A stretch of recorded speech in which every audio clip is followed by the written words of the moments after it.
trying to battle, still running a business, looking after all my clients, looking after a team, going through a breakup, moving to a different city while still balancing comp prep. Sequoia Stewart, an influential coach and gym owner, characterized by her relentless drive and ambition. So many people that are going to outwork you, like you have to put in the work, otherwise it's not going to happen for you. She transformed her body and mind to secure her pro card in 2023, before diving quickly back into comp prep to secure a top spot in her pro debut. Nobody really thinks about post-show.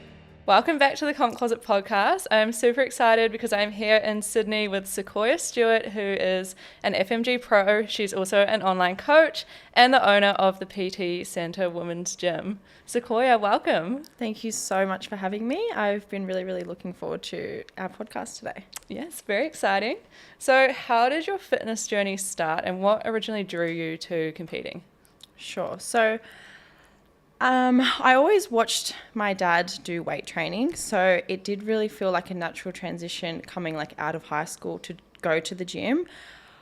In saying that, I didn't jump straight into the weight section as a lot of us women did. I went through the cardio stage. I would do a little circuit of the treadmill, the rower, the elliptical, and I did that for about the first 12 months of my journey. And it wasn't until I invested into a personal trainer who got me into the weight section and gave me a little bit of confidence in the weight section that I started to see an actual change in my body. And I got addicted to that. I loved that I could see my hard work, in the mirror. The first thing that I noticed was my quads grow. I was like, oh my God, that's so cool. I can have a little quad line. And then from there, I continued to do weight training. I dived in a little bit into like the HIIT style, F45 kind of style training. But I actually had a really close girlfriend who was coached by Rachel Dillon at the time. So that was when Rachel Dillon did comp prep coaching. So this is a long time ago. And we were quite close and we trained together quite a lot, and I got to see her journey to stage. So she competed with WBFF, and I was just so interested in, first of all, like the flexible dieting approach, because I'd never been opened up to that before, but also just like the beauty and the stage side of it. I got to see her experience, and I'm the type of person that, like, if I get an idea, I need to do it straight away. So I was like, I'm going to do a comp. So I actually did an 8-week prep, which is just mind-blowing now, and competed first in 2017. So a long time ago. Makes me sound really old. But my first show, was in 2017, and I actually placed second in my first show. Wow. Yeah, which I didn't expect. I honestly didn't even really understand or have a concept of what I was doing. But yeah, I placed second in my first show, and then after that I did consecutive years. So I did 2018, 2019, and then I had a big break, and so that was a mix of opening the PT Centre and COVID. No one was competing in 2020 and 2021. And then I came back in 2023, and that is when I won my pro card, so this time last year. And then I backed it up and did my pro show recently in November. Yes, incredible. That's quite a few shows as well. Like, you obviously got the stage experience. What did you do when you took that break over COVID and you knew you wanted to come back and compete at some stage? What did you actually do to improve for the next show? Yeah, for sure. So during that time, I actually didn't go into a deficit at all. So that's no deficit for 4 years, if my maths is correct. Wow. So I spent a long time doing a lot of strength training. So I was doing a lot of like low rep compounds. So like my squats and my deadlifts, really working on like the strength training side of things. And to be honest, I wasn't tracking in a surplus that entire time, but I was eating at maintenance or in a surplus for, let's say, 4 years. On top of that, I would say I was really working on building my personal brand. So I was working on the PT Centre, I was educating women, I was starting to, I guess you could say, like, embody what a pro is. And, you can win your pro card without doing all of those things, but I think that really gave me the confidence next time that I came on stage, on top of having a different physique. Like, I'd built more muscle, so I knew I was going to bring something different physique-wise. Yeah, incredible. Could you see those changes in your physique when you were actually building, or was it not until you shredded that you noticed those changes? I could see it a little bit when I was building, but as soon as I started to lean out, I was like, whoa, my physique has changed so much. Yeah, that must have been a really good feeling. It was, yeah. Yeah. And stepping on stage as a pro, that is like the dream for pretty much any athlete who gets into competing. How did that feel? Talk me through your emotions. For sure. I remember being backstage and actually just taking a second to look around, and it was actually really emotional. It was actually like just a massive part in my journey to be standing backstage with Tani, Tay, all of those girls. And just, if I even took a moment when I was on stage and I kind of like glanced left and right and I was like, this is incredible. So, I've been competing for a really long time and I've watched those girls and the growth that they've had. And it was just really cool to, be on that pro stage and be in a lineup where like everyone is competitive. Like everyone looks really, really good. Yeah, incredible. Did you feel any sense of like imposter syndrome, or you just felt pretty confident in what you were doing? I didn't, honestly, because I did back-to-back shows and I actually went through like a lot in my personal life to get to the pro show. So I, 5 weeks out, went through a breakup, moved cities, had like a lot going on in that prep. So for me to even, it was one of those preps where to even get to stage felt like a huge achievement for me. So I didn't feel pressure to win or to place. And I honestly was just proud to be there and, to be able to even get to stage, because there was a lot of times during my prep that with my coach, Hattie, I was like, should we pull out? Like, not sure if I was going to get there. So to even get to that point, I was really, really proud. Yeah, that must have been a really tough time, obviously going through a breakup so close to the stage. Yeah. Do you feel like prep helped in any way, or what kind of helped you get through and keep pushing? Yeah, a little bit of both. So obviously being in prep, your body's under a lot of stress already. So having that added external stress was a lot. But I feel like you would know the feeling of like when you're in prep, you're just so driven and you just got to get things done. So it was just one of those things where I'm like, I've just got to do it. I've got to get this done. I've got to move. I've got to do X, Y, Z. And then so I can focus on prep. Yeah, so really just focusing on your next actions, I Yeah, guess, that you for needed sure. to tick the boxes. Exactly. Yeah. Amazing. And how did your experience stepping on stage as a pro compare to your previous shows as an amateur? Yeah, for sure. So I would say definitely the preps were different. So my prep, when I won my pro card, I didn't miss a beat. I made sure that my mindset was so switched on. I made sure I didn't miss a training session, didn't miss a macro. Like I was so 100% on. And I also had a sense, and I mean this in the most humble way possible, but like it was my time to win my pro card. And I'm sure you kind of have the same sense of feeling of when you did win your pro card. It just feels like, this is the right time. And there were so many incredible athletes on that day, not to take that away from them, but in comparison to the pro show, I didn't have that feeling and I didn't really have that expectation on myself. And like I said, there was a lot of external things that were going on. So my prep wasn't 110% of what I would have liked it to be. So they were two very different experiences and two very different expectations on myself for sure. Yeah, and you still stepped on stage and did incredible and placed on a pro lineup, which is and I wanted insane. To get a call out. I was like, if I can just get a call out, I'll be happy with that. And yeah. I got, I think, 4th or 5th call out. So I was like, I'm happy with that. Yeah, that's incredible. And it was, Yeah. like I said, an insane lineup. Yeah, for sure. Did you feel pressure stepping on stage as a pro? Like, did you feel like there were more eyes on you?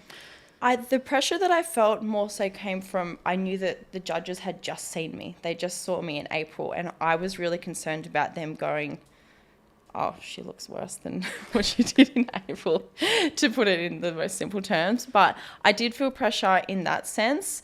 But although my coach agrees that, my package for when I won my pro card was a little bit better than what I did for my pro show, my posing improved. I felt so much more calm and like confident on stage in my pro show. And I felt really, really beautiful and I really enjoyed the experience, stepping on stage as a pro. So I'm so excited to do it again. Yes, and your whole package was insane. Like your bikini, your hair, your makeup, just everything. The whole look was incredible. Thank you so much. There's hours and hours and hours of thought and Pinterest boards put into it. Yeah, I bet. So how has being so involved in the competitive industry helped your personal and kind of business life? Yeah. So for me, competing, and particularly, my last 2 shows, it's given me a reason to set aside time for myself. So being a business owner, being a coach where you're looking after everyone else, there was, the first couple of years of the PT Centre, I was struggling sometimes to make time for my own goals because I'm looking after everyone else. I'm looking after so many other girls. So for me, like when I'm in prep, it's like you have to have that level of selfishness. You have to set aside time for your posing, for your steps, for your cardio, for your training. So I really, really love that part of competing, the personal journey and, the part that forces you to set aside time for yourself. And professionally, obviously, when you are competing, you are showcasing your hard work to your audience, and particularly if you're a coach, that can be a really good thing to show your audience of like how much hard work you put in for yourself. And I have one comp prep client competing this weekend, but comp prep isn't particularly something that I do, but I still think that it still benefits your business as a coach. Yes, exactly. Yeah. And how has your mindset kind of evolved throughout the process of competing? So if I'm completely honest, in my first show in 2017, when I placed second doing an 8-week prep, it kind of gave me this false sense of like, oh, you didn't have to work too hard and you still got second place. And that's just me being completely honest. And I took that mindset into my next show. And I very quickly learned that that's not the case. Like there's people that have good genetics just like you do. There's so many people that are going to outwork you. Like you have to put in the work, Sequoia, otherwise it's not going to happen for you. And so my 2018, 2019, I placed 5th and I placed 5th again. So it was kind of like, okay, what are you going to do differently?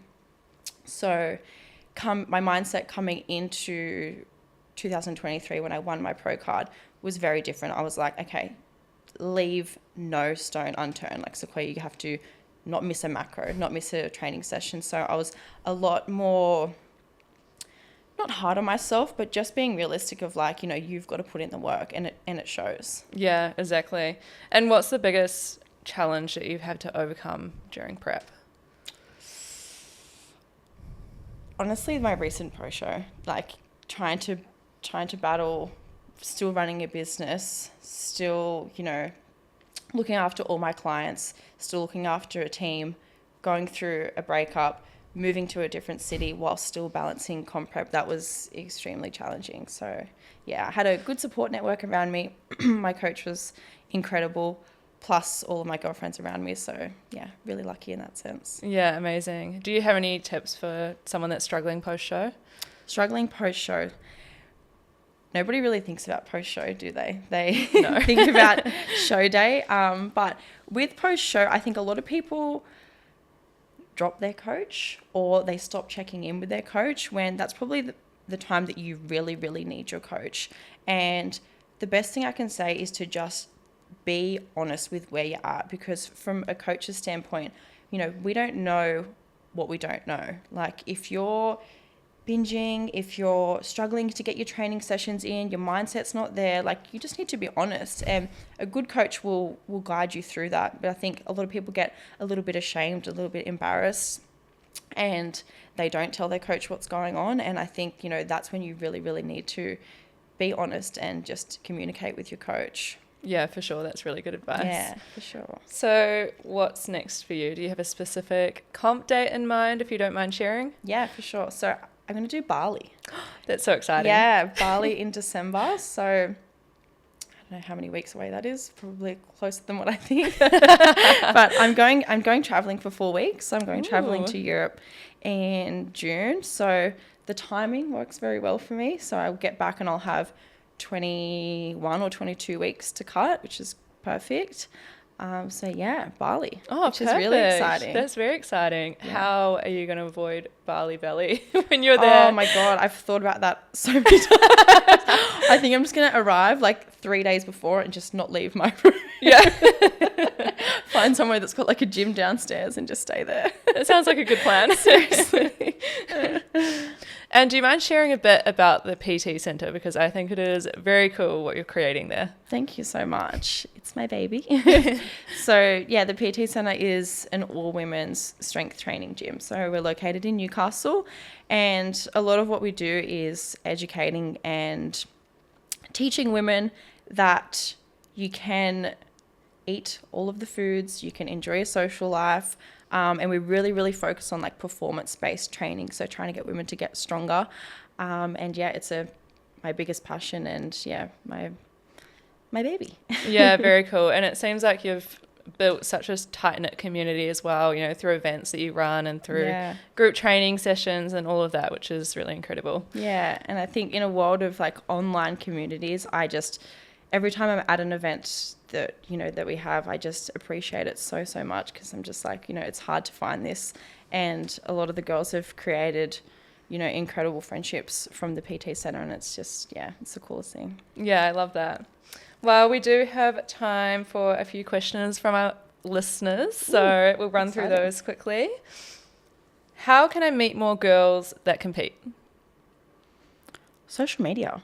I think just reaching out and just sliding into different girls' DMs and organising to meet up, because I've met so many incredible friends from competing, and actually my housemate, we met through competing. So you can meet so many beautiful people through the competing world, and going to the workshops and going to all the different events and posing workshops that are run. I've met a lot of people that way, but I think take advantage of social media, and just if there's someone that you resonate with, just reach out to them. Yeah, for sure. And there's so many prep-friendly things that you can do as well, like go for a walk or go for a training sesh or practice posing or like bring your meal prep to the movies. There's so many things that you can do and just catch up with someone who's kind of going through the same thing as you, which is really cool. Yeah, exactly. The next one is, what's the best part about going pro? Oh, that's a hard question. What's the best thing about it? I guess it's being able to share all of the knowledge that you've got, you know, with the journey that you've got becoming a pro, to all the competitors and being on the other side. So I'm really excited to be able to like be backstage, you know, help girls calm their nerves and be on the other side of it. Yeah, I love that. And last question, how do you balance your competitive goals with travel? With travel? I feel that's quite relevant for you. Yeah, it really is. So I'm actually going to be traveling with Caitlin Sims, who she's another FMG Pro, and we said to each other, if we can get a minimum of 2 sessions in whilst we're away per week, we're happy with that. So yeah, just maintain. Yeah, we're just looking to maintain. We're not looking to grow whilst we're away. Yeah, amazing. So I guess just setting some non-negotiables. So asking yourself, you know, what's the bare minimum that you can do whilst you're away? Because it's different for every trip. You know, if you're just going away for a weekend, it's going to be different from partying in Europe for 4 weeks. And obviously it helps to have a travel buddy as well, who's sure. kind of going through the same journey, Yeah, which is exactly. helpful. Oh, yeah. Well, where can people find you if they want to follow your journey and find out more about your business as well? Yeah, cool. So on all platforms, it's just at Sequoia Stewart, and then the PT Centre is at the PT Centre _. Amazing. Yeah. Thank you so much for coming in. I'm really excited to watch your clients on stage on Saturday. Thank you so much.